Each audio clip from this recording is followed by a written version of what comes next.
আসসালামু আলাইকুম, সবাইকে স্বাগত নিবিড় কৃষি চ্যানেলের নতুন আর একটা ভিডিওতে। তো বেশ প্রায় সপ্তাহখানেক পর একটা ভিডিও নিয়ে আসলাম। তো আসলে ভিডিওটা কি, আমার যে পিছনে যে কালো বাচ্চাটা দেখতে পাচ্ছেন, খাসির বাচ্চা, আপনারা সবাই কম বেশি জানেন যে আমার বর্তমান 4টা ছাগল আছে, 2টা হচ্ছে খাসির বাচ্চা এবং বড় হচ্ছে 2টা। তো টাইটেল থেকে বুঝে গেছেন যে আসলে প্রায় 30 ঘন্টার উপরে এই বাচ্চাটা কিছু খাইতেছিল না, আলহামদুলিল্লাহ এখন খাইতেছে। তো আসলে ওর হচ্ছে আপনার গ্যাসের সমস্যা হয়েছিল, তো সেই জন্য আসলে একবার খাওয়া দাওয়া বন্ধ করে দিয়েছিল। আপনার কালকে সকাল থেকে হচ্ছে আপনার কিছু খাইতেছিল না, আজকে হচ্ছে হালকা পাতলা কিছু খাইতেছে, দেখতে পাচ্ছেন এখানে ঘাস দেওয়া আছে। তো এটা হচ্ছে টুকটাক খাইতেছে। তো আসলে এই 30 ঘন্টা 32 ঘন্টা যদি একটা বাচ্চা না খায় তো কী অবস্থা হইতে পারে কল্পনা করেন। নর্মাল তো দেখা যায় যে আমরা কিন্তু দেখা যায় যে 2-4-5 ঘন্টা যদি খাওয়া না খাওয়া থাকে তখন শারীরিক অবস্থা কিন্তু টাইট হয়ে যায়। তো ওর শরীরটা কিন্তু স্বাভাবিকের চাইতে একটু কেমন কেমন হয়ে গেছে। আসলে 30 ঘন্টা একটা মানুষ যদি কিছু না খায় তো কী একটা অবস্থা, মানুষ হোক আর পশু হোক বা যেটাই হোক, কারণ সবাই তো আসলে তো খাওয়ার উপরে নির্ভরশীল, বা খাবার না খেলে তো ওরা ঠিকঠাক থাকতে পারবে না আর কি।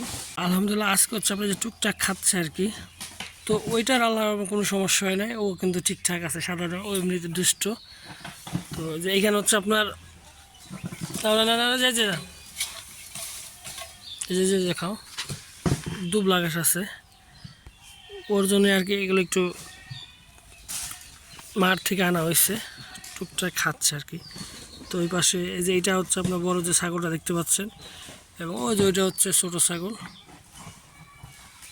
তো এই হচ্ছে অবস্থা। আসলে যদি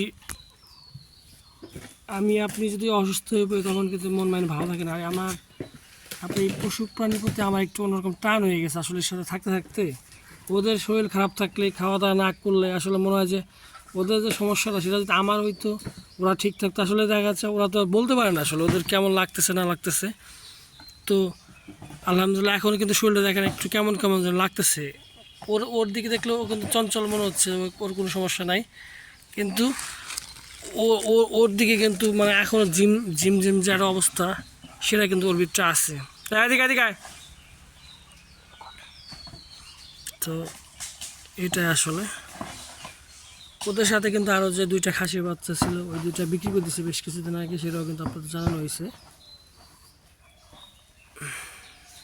তারপর হচ্ছে আসলে প্রথম দিকে অনেকটা নার্ভাস হয়ে গেছিলাম যে আসলে কী হইলো না হইলো। দেখা যাচ্ছে আপনার কালকে তো সকাল তো হচ্ছে খাবার খাইতেছিল না, তো তার আগের দিন যখন সন্ধ্যায় ঘর উঠানো হয়েছে তখন কিন্তু সব ঠিকঠাক ছিল, সকালবেলা হচ্ছে ঘর থেকে বের হইতেছিল না। তো আসলে একটা টেনশন কিন্তু আসলে, তো মনে হলো যে আসলে গ্যাস গ্যাস হয়েছে। প্রস্রাব পায়খানা ঠিকঠাক করতে, মানে পায়খানা ঠিকঠাক ছিল কিন্তু প্রস্রাব হচ্ছিল না।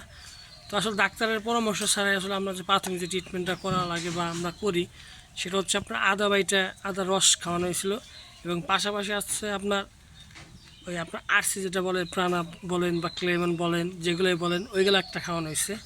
তো আলহামদুলিল্লাহ এখন একটু মোটামুটি সুস্থ আছে, এখন টুকটাক খাচ্ছে। 30 ঘন্টা পর এখন ও একটু ঠিকঠাকভাবে খাচ্ছে। তো এটাই আসলে আপনাদের সাথে শেয়ার করা। অনেকে ছাগলের ভিডিও দেখতে চাইছিলেন, তো তাদের জন্য আসলে। আর এই টাইপের যদি সমস্যা হয়, যদি গ্যাস গ্যাস হয়, তখন দেখা যাচ্ছে আপনার ডাক্তারের পরামর্শ ছাড়াও কিন্তু আপনি এইভাবে জিনিসটা সমাধান করতে পারেন। কারণ ডাক্তার আনলে দেখা যাচ্ছে 300-400 টাকা মিনিমাম একটা বিল আসতো। এইটা আপনি প্রাথমিকভাবে করে রাখবেন। যদি এর থেকে কোনোভাবে যদি কম না দেখেন বা বেশি দিকে যায়, তখন আপনি ডাক্তারের পরামর্শ নিতে পারেন।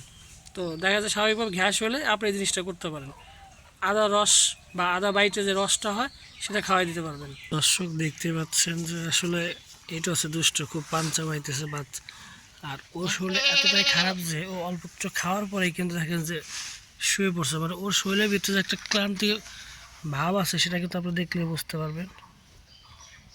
শরীরটা খুবই দুর্বল আর কি। 30 ঘন্টার উপরে একটা বাচ্চা যদি না খায় তাহলে কী অবস্থা হতে পারে বুঝেন।